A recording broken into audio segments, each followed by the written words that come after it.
Hey guys, this is Mike with Pro Irrigation Training. In this video, we're going to set up a drip irrigation system on a backyard garden project. Okay, we're going to do this with assistance from some parts that we've gotten from the good people at DripWorks. And you know that we have an affiliate agreement with them. We have some links down in the description. If you see a product you like to use and you'd like to buy it, click on the link down below and it'll take you to the site, and I get a little tiny commission on that. So if you'd like to help out the channel, I'd appreciate that. And if not, if you just want to go to dripworks.com and shop directly with them, I won't hate you for it. It's okay. But we're going to go through and do an installation on this, and we have two phases to the installation. First, we have the planning, and then we're going to go outside and do the actual installation. So our steps for the planning are, first thing is we're going to check our source pressure and flow. Our source is going to be a faucet, also called a hose bib, that's on the back of our house, an outside faucet. So we want to know what the pressure and flow is that we can expect out of that. And then we're going to draw us up a diagram. Then we're going to calculate our flow demand, right, to make sure that we don't exceed what our tubing can handle or what our source can handle or supply and so forth. Then we'll make us up an inventory, okay, and then we'll acquire all of our tools and parts and everything that we need, and then we'll go and execute on the installation. Okay, we're going to check our source pressure and flow. So what we want to do here is a pressure test and a 5-gallon bucket test to determine what our flow is here at our point of supply. So we're putting our pressure gauge on here, and you notice that little brass unit on there, that's a vacuum breaker, backflow prevention piece. So we're going to want to have that on there at some point since we're going to use it later in the drip system. So we open the faucet up and it shows us 90 psi, so that's going to inform us as we construct our drip irrigation system here as to where we want to put our pressure reducer.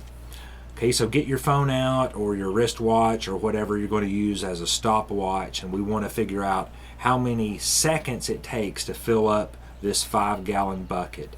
So get it set up and prepared. Now we want to turn our stopwatch on at the same time as we shove the bucket up underneath the flow of water. So get it ready, open your faucet all the way open, and now ready and go.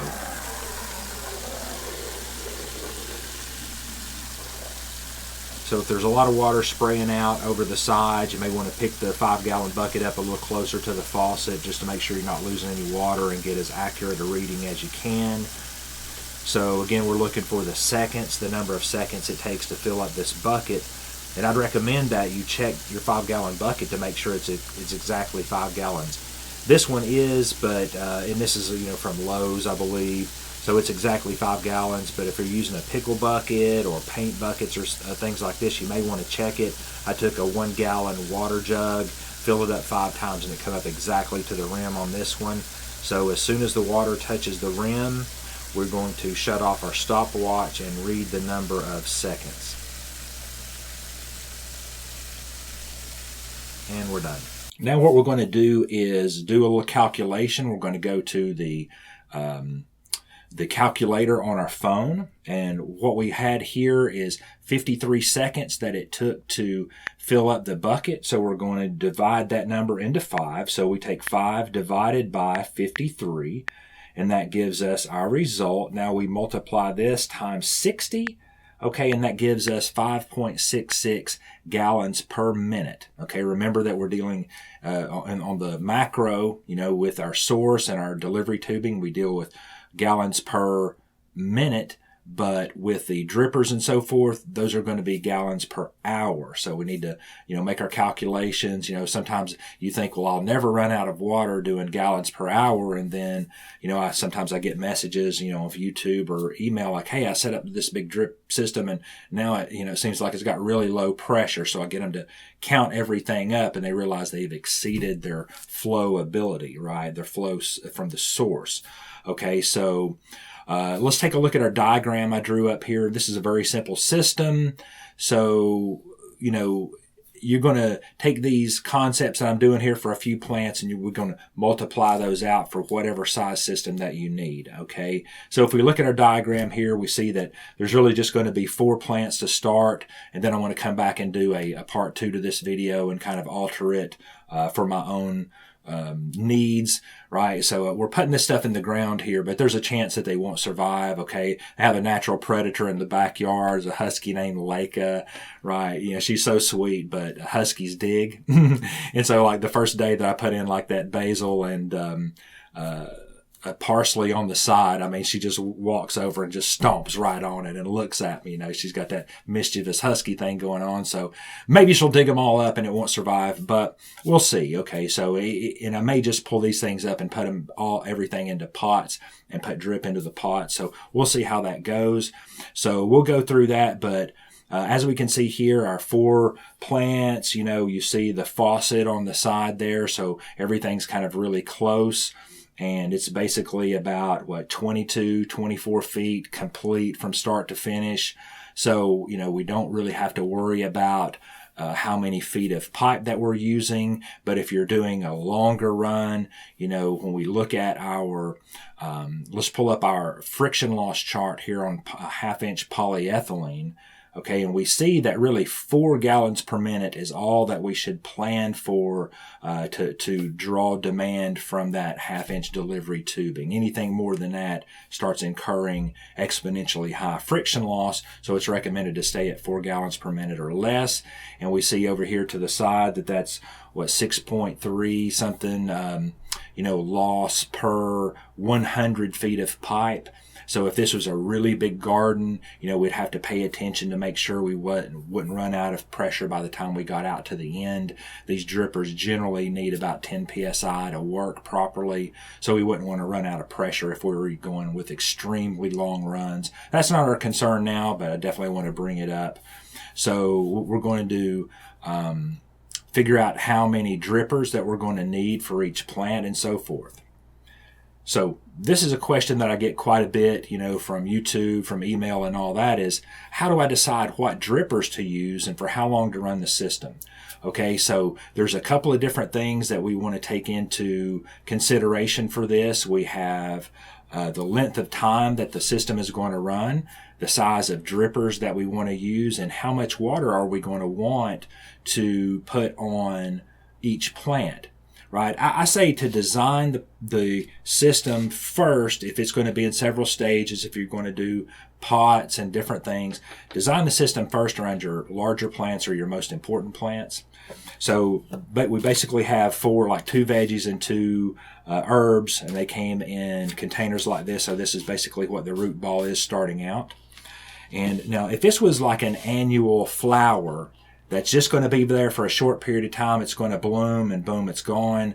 What I would do is just put 1 dripper right on top of the root ball, right? But since these are going to last a little bit longer and we're going to want them to grow throughout the season and get larger, you know, if a plant's getting larger on top, that means it also has to have a larger root system. So what I like to do in these situations is put a dripper right on each side of the root ball when it goes in. Okay, so how much water are we going to want to put down on each plant each time we run it? That's another consideration. So this is about 1/4 gallon. So I'm going to want to put 1 gallon of water down each time I water it, so that you not only are you watering your root ball here, but also the ground around it. Because if we just, you know, had 1 little dripper here and we put down just 1/4 gallon of water right here, we just want to water this, well, this clay, or really any soil, will suck the water right out of that and kill that plant. So what we want to do is each time we water is make sure that we've got enough, and we want water out here away from the existing root zone to encourage lateral root growth to come out this way in search of that water. Now, roots won't grow into dry soil. They'll only grow into moist soil. So that's why we want to put down this amount. And so we're going to have 2 1/2 gallon per hour drippers, and we want 1 gallon per hour or per watering event, right? So what we're going to do is run the system for 1 hour, and since we have a 1/2 gallon per hour here and a 1/2 gallon per hour there, that gives us our 1 gallon per hour. Okay, we have 4 plants and 8 1/2 gallon per hour drippers, so that brings us up to 4 gallons per hour, we have 4 gallons per minute available to us in our drip line, in our drip tubing here.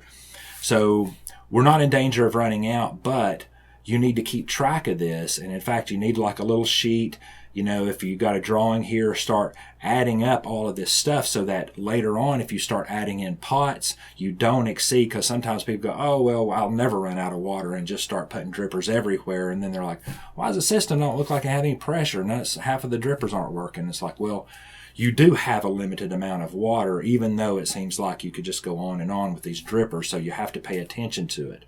Okay, and when we use our delivery tubing, our 1/4 inch delivery tubing, that only carries 17 gallons per hour, right? And our larger drip delivery tubing is doing 4 gallons per minute. So we're going to make sure that we keep all of our calculations straight, and we don't get them mixed up between the gallons per minute and gallons per hour. Okay, so now let's make an inventory. So let's take a look at the inventory list here. I'll have this downloadable for you on the website at proirrigationtraining.com/resources. You'll be able just to download the PDF. But don't forget that this is from a kit. I'm not sure how many times I've mentioned it in these videos, but certainly in the unboxing I was showing it's the small garden bed kit from dripworks.com, and that's the parts that we're using plus some of the tools. So if you want that list, you can go to the website and download it, or you can just freeze the video here and take a look, zoom in or whatever you can do there.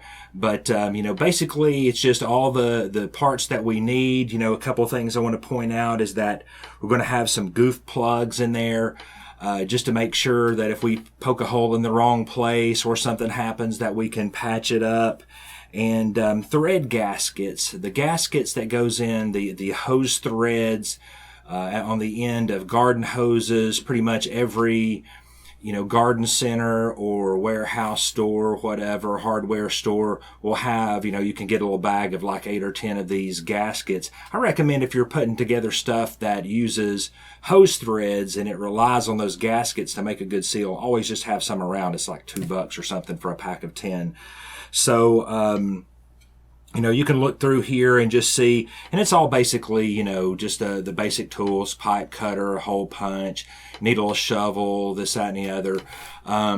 So what I like to recommend, you know, why I recommend that there's a step that you make an inventory and then acquire your stuff. I like to have all the tools, all the parts ready to go in one place there on a tarp or, you know, on the concrete or something near the project, just so that I can make sure before I get started that I'm not having to stop, wash my hands, go to the store, or just even go to the truck or whatever. I like to be efficient with the time. So, you know, just acquire your stuff beforehand, and then you can identify any deficiencies. Now, I'm editing this part of the video after I did the installation, and I misplaced the elbow, the Easy Lock elbow somewhere. And so because I was getting my parts together before the project started, I recognized that I missed that. It must have fallen out somewhere. It's probably underneath something here in the studio, but you know, I was able to see that beforehand. So once I started the project, I wasn't having to leave and go get things. And I just like efficiency. So those are the steps. And like I said, you can download this inventory on the website.